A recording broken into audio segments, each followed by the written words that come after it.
Para hablar del estoicismo en España, en primer lugar, deberíamos preguntarnos si existe la filosofía en España, si en la historia de España ha habido filósofos, y podríamos hablar de grandes filósofos.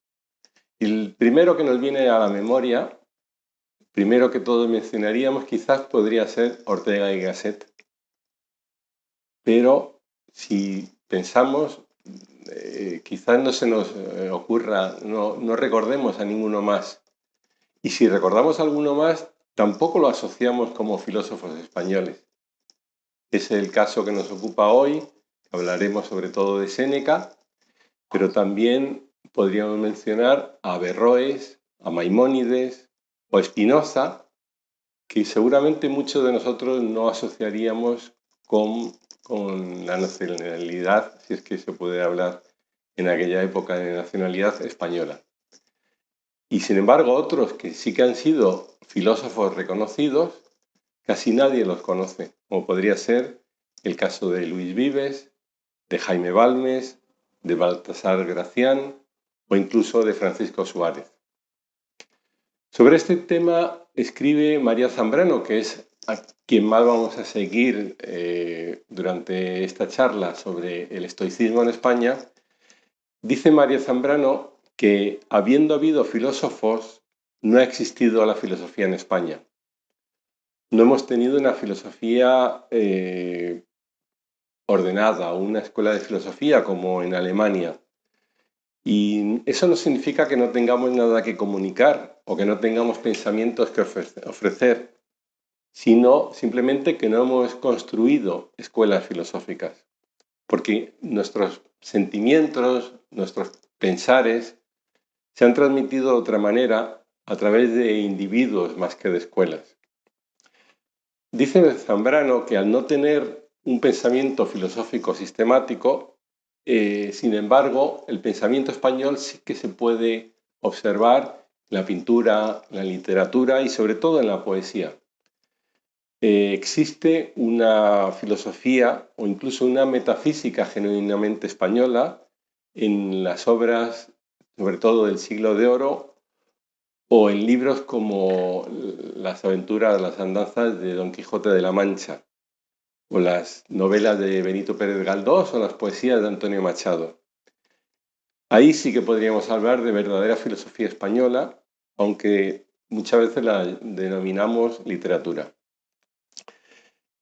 Pero si hiciéramos una definición más estricta, más conceptual de lo que es filosofía, acerca de un discurso racional, sistemático, pues realmente, como dice María Zambrano, no podríamos hablar de una filosofía española.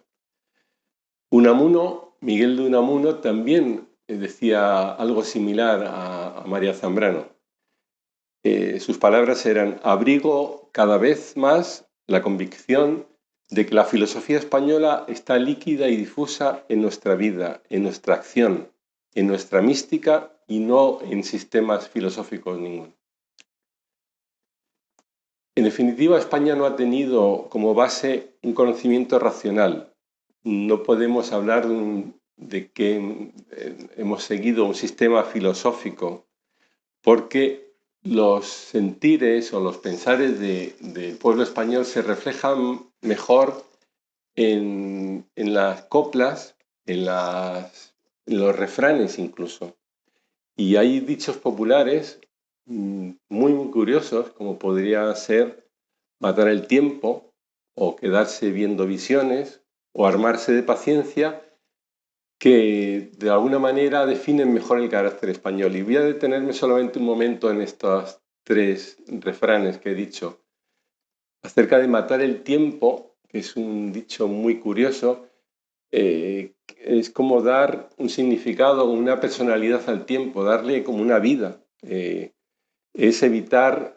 Matar el tiempo es evitar el aburrimiento, es considerar el tiempo como la vida, como algo más, pero también al mismo tiempo, valga la redundancia, significa también esa imagen misma de la muerte que tenemos que tratamos de matar.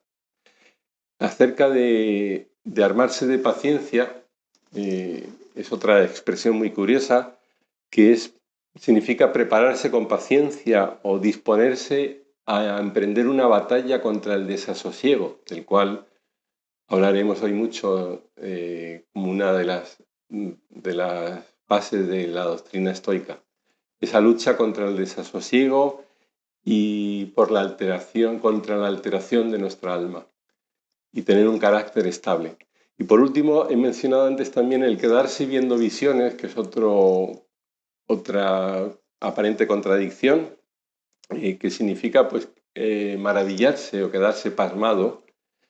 Y realmente es un absurdo, porque ¿qué otra cosa se puede hacer con una visión que no sea verla, ¿no? Quedarse viéndola. Pero al mismo tiempo, una visión no es solamente una percepción, sino que también es un punto de vista. Y también podría significar, quedarse viendo visiones puede significar quedarse con un punto de vista.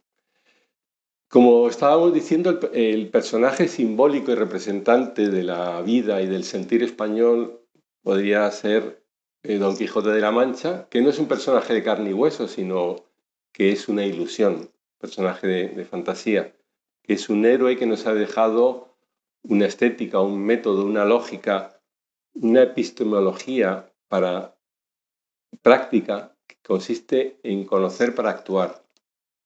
Y no es un conocimiento abstracto, sino que es práctico. Y de esto también los estoicos nos van a hablar mucho de este asunto.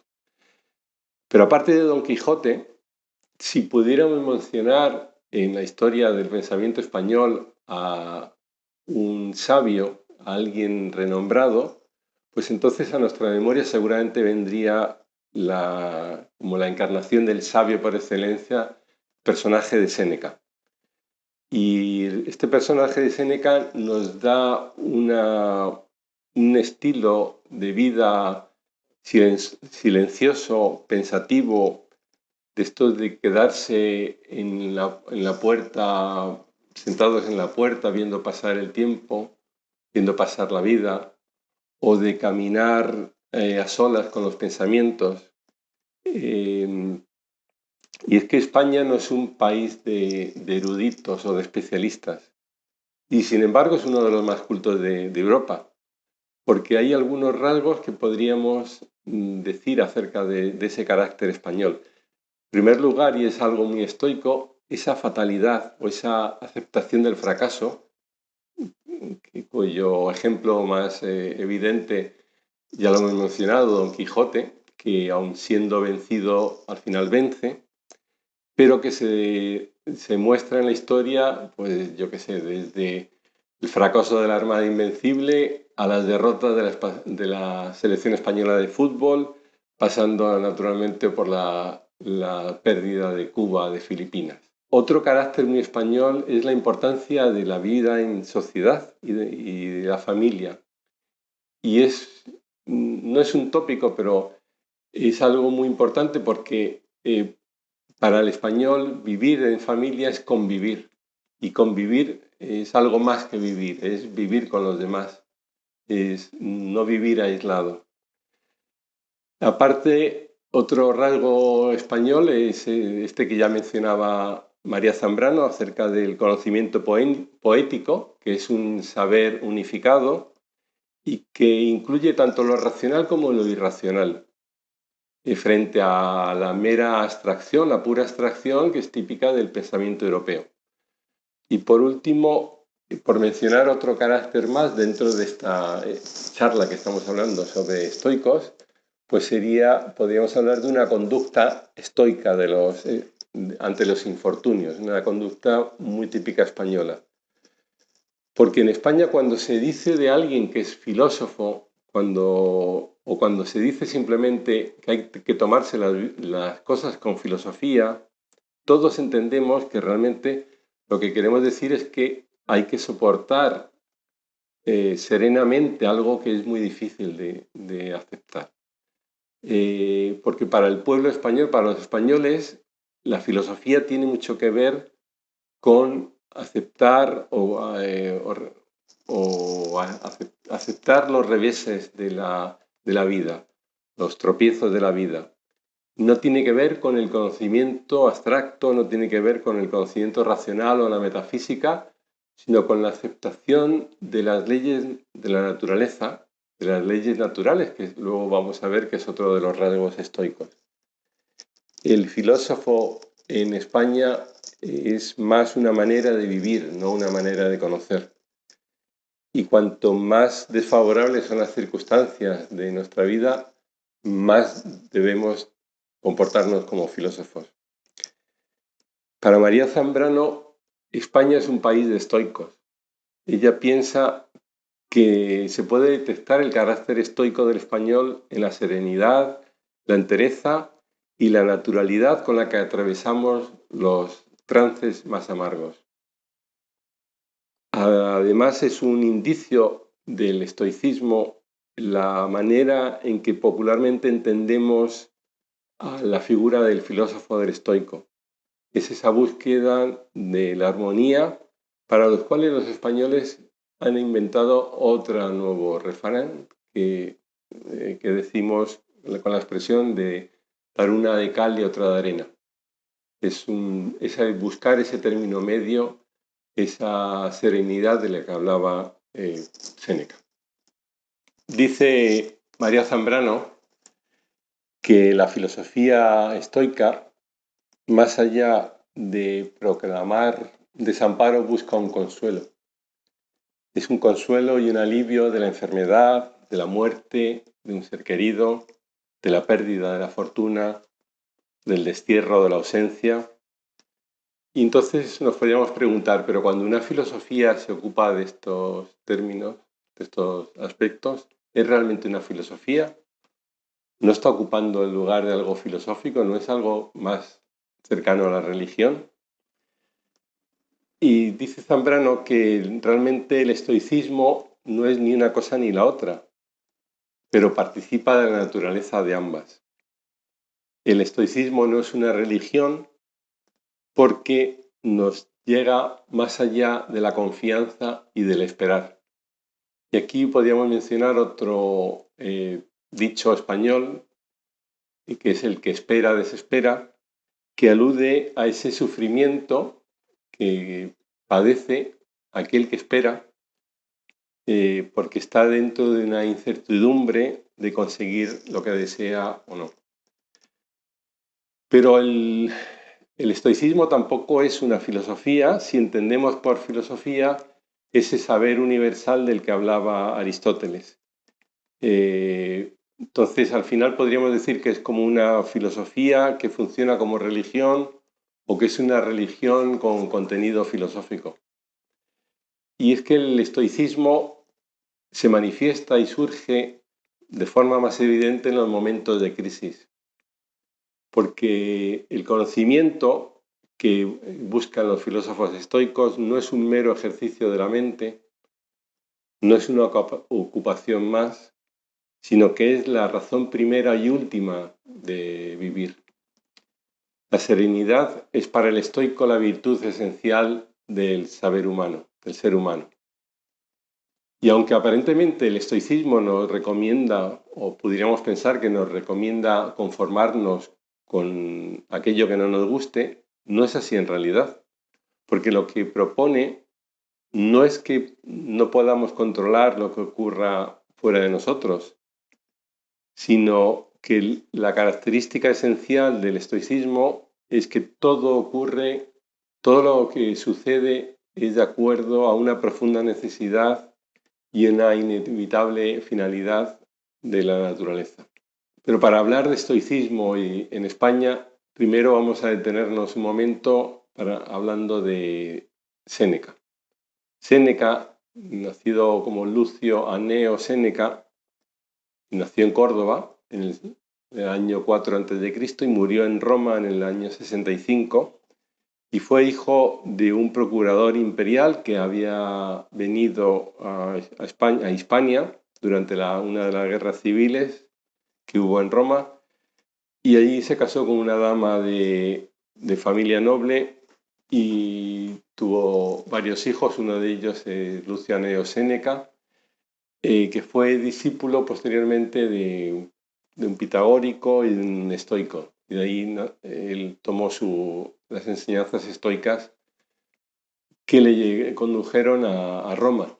En Roma fue cuestor, fue pretor, senador y posteriormente cónsul con varios emperadores, con Tiberio, con Calígula, con Claudio y con Nerón. De Nerón fue además su tutor y su consejero. Y de hecho, los primeros años del reinado de Nerón, él ejerció realmente de gobernante junto con otro político, Sexto Afranio Burro.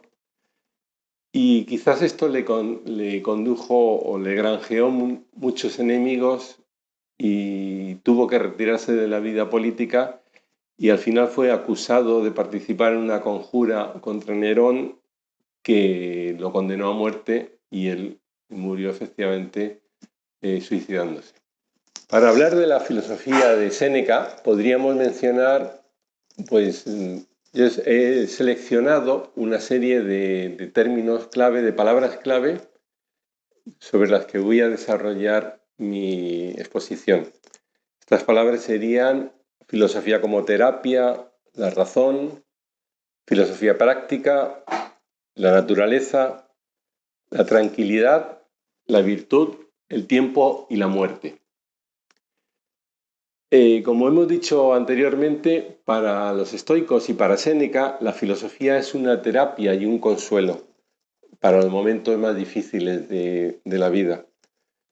Y esto, pues Séneca lo vivió de cerca porque él tenía una salud muy frágil y siempre estaba haciendo alusiones de que lo que él pretendía era curar a la gente, de que quería enseñar a los demás para ser útil, para darles remedios curativos con sus enseñanzas filosóficas. Esa terapia a la que alude Séneca consiste en confiar la dirección del timón de nuestra alma a la mejor parte de nosotros, que es la razón. Porque la razón es la parte más elevada del ser humano y es lo que ennoblece al hombre y le da sentido a su vida y le hace semejante a Dios, dice Séneca. En cambio, por contra, la pasión es la inmoderación, el desequilibrio, es la pérdida de la voluntad y es alejarse de nuestra verdadera naturaleza. Por lo tanto, la tarea que busca Séneca, la tarea de la ética debe ser gobernar la vida por medio de la razón. Y en esto se distingue también la filosofía de Séneca, que es una filosofía práctica, porque es más una forma de vida que no una especulación teórica. Y todo gira en torno a la figura del sabio, porque sabiduría y virtud es la meta de la ética, de la vida moral. La sabiduría consiste en seguir a la naturaleza y dejarse guiar por sus leyes y por sus ejemplos. Obedecer a la naturaleza es obedecer a la razón y así de este modo poder ser feliz. La felicidad consiste en adaptarse a la naturaleza y para ello hemos de mantener un temple equilibrado que nos ayude a separarnos de las veleidades, de la fortuna o de los infortunios, que son los que nos impedirían obrar en libertad. Porque la libertad, para Séneca, consiste en la tranquilidad del espíritu, en la imperturbabilidad del ánimo, lo que los estoicos llamaban ataraxia, que es un vivir de acuerdo a la razón, al logos, porque todo, como hemos dicho antes, ocurre según el plan de la naturaleza y no por el azar. Solo es feliz el que se deja guiar por la razón, el que ha superado los deseos y los temores. Y aquí llegamos a la idea de la virtud, que es la expresión misma de la razón, que es a su vez la expresión de la naturaleza. La virtud es llevar una vida virtuosa es lo que nos conduce o lo que nos pone al abrigo de las turbaciones. El sabio ha de esforzarse por mantenerse impávido y no es una insensibilidad, porque perderíamos la condición humana, sino es saber soportar las adversidades. Y para ello es importante el concepto de la administración del tiempo, porque en contra de lo que nos podría parecer, la filosofía estoica no es una filosofía de la quietud o de la falta de actividad, sino que la primera de las reglas de Séneca es el trabajo. El sabio no puede permanecer inactivo y siempre hay algo que puede hacer. El estoicismo recomienda el esfuerzo por practicar la virtud y así alcanzar la libertad ante las dificultades y las penas, como por ejemplo podría ser la muerte. Y la muerte no es un bien ni es un mal, porque es algo que ya escapa a nuestro conocimiento, ya no existe. Cuando la muerte existe, nosotros no existimos. Entonces, no es algo incompatible con la libertad y es algo de la cual nadie nos podemos librar y que va a venir de manera absoluta, necesaria, y no podemos escapar, por lo cual no debemos temer a la muerte. Algunos estudiosos han dicho, nos dicen, como por ejemplo Américo Castro, que es ficticio, que es irreal hablar de Séneca como filósofo español, ya que ni él fue español, porque no existía España en ese momento, en esa época, y aparte, pues porque él se marchó desde muy joven a vivir a Roma. Sin embargo, no pensamos que no hay un impedimento para considerar a Séneca como alguien, como una cuna de la tradición filosófica literaria española. De hecho, María Zambrano, que es a quien estamos siguiendo más en esta charla, nos dice que Séneca es el más español de los filósofos o el más filósofo de los españoles. Y de hecho, ella cuando escribe sobre Séneca, escribe en un momento convulso en la historia reciente española, en la que ella también se marcha al exilio. Entonces dice que como Séneca, que buscó su camino fuera de España, pues lo mismo ocurre a algunos pensadores españoles que tuvieron que marcharse exiliados fuera de España para llegar a plantear su filosofía. Y de Séneca habla como de un curandero filosófico, dicho con cariño. Es para ella el filósofo español por antonomasia y es a quien los españoles nos encomendamos en momentos de crisis, porque el estoicismo de Séneca es una especie de guía eficaz para nuestro camino histórico. Es el fondo íntimo, el fondo más íntimo del ser español, dice ella, lo que le da unidad a nuestra historia y continuidad a la moral y estilo a nuestros actos. Pero el estoicismo de Séneca ha tenido muchos ejemplos a lo largo de la historia y ha influido en muchos grandes pensadores en nuestro país.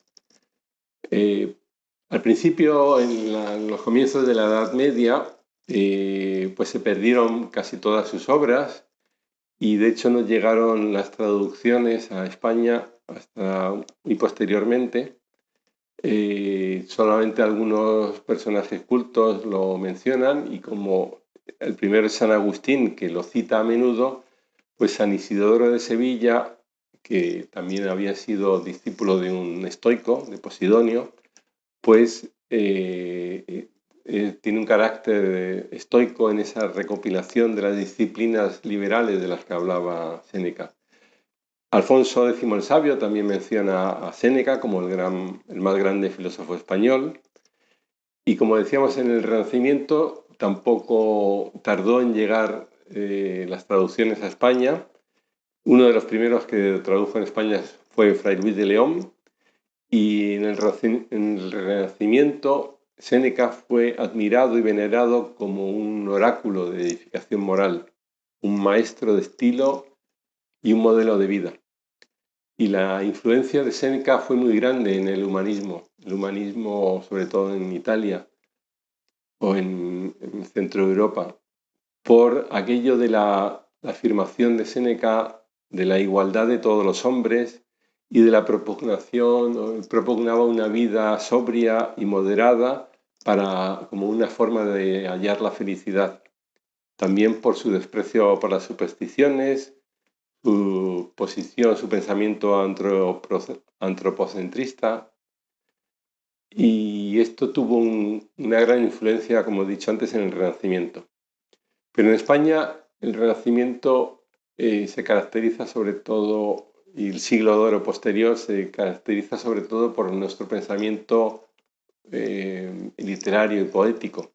Y aquí aparecen las coplas de Jorge Manrique, que podríamos decir también que son realmente muy estoicas. Parece que escribió Séneca aquello de que nuestras vidas son los ríos que van a dar a la mar, que es el morir. Ahí nos está recordando esa enseñanza estoica de la resignación, de aceptar lo que es inevitable y la muerte. Es también una interpretación muy natural de seguir los designios de la naturaleza. Posteriormente tenemos a Luis Vives, que mencionó a Séneca en su obra Introducción a la Sabiduría. Y para Luis Vives una de las principales virtudes del hombre era la mansedumbre.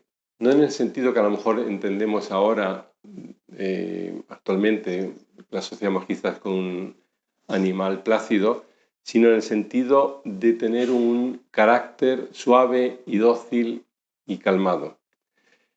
En el siglo de oro hay muchos otros escritores en los que podríamos hacer un seguimiento de su influencia estoica o de Séneca. De hecho, bueno, tanto Cervantes como Calderón, incluso Quevedo tradujo algunas de las obras de Séneca y fue un gran lector de Séneca, y el mismo carácter de Séneca, podríamos decir que profesaba un estoicismo así un poco amargo y pesimista, ¿no?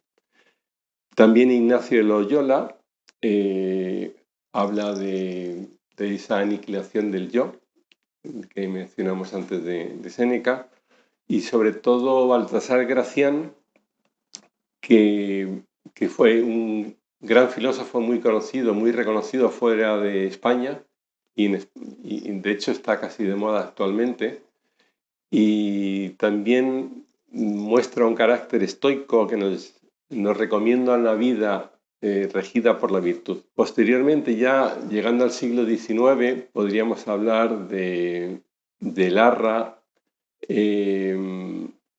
que también al final de su vida se suicida como lo hizo Séneca. Pero la libertad y la moral, la actitud ante la muerte de Larra es parecido.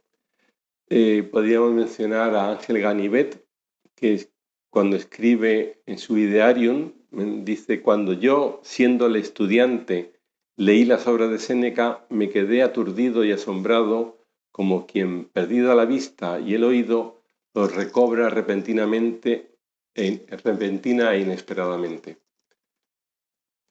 Para este escritor granadino, la unión del pensamiento español con el senequismo constituye la expresión más íntima de la personalidad española, y que para él Séneca es el símbolo más representativo del carácter español. Antonio Machado también podríamos mencionarlo, uniendo lo culto y lo popular. Es también otro modelo de sabio estoico, de poeta pensador o de filósofo poeta.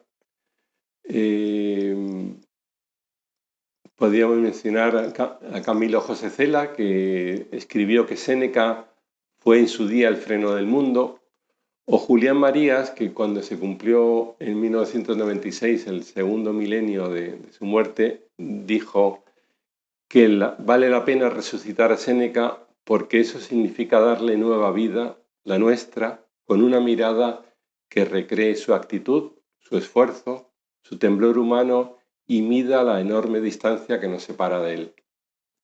Por fin, a quien hemos mencionado más durante esta charla, María Zambrano, para ella la tradición más arraigada dentro de España, de esta casi inexistente filosofía española, es la del estoicismo. Y especialmente en Andalucía, como María Zambrano, que era natural de Málaga, en Andalucía se observa, se percibe mucho ese carácter estoico o senequista. Para ella, Séneca es un personaje espiritual que es como un guía que nos señala el camino a seguir. La filosofía de María Zambrano es una disciplina orientadora de la vida, es un saber vital.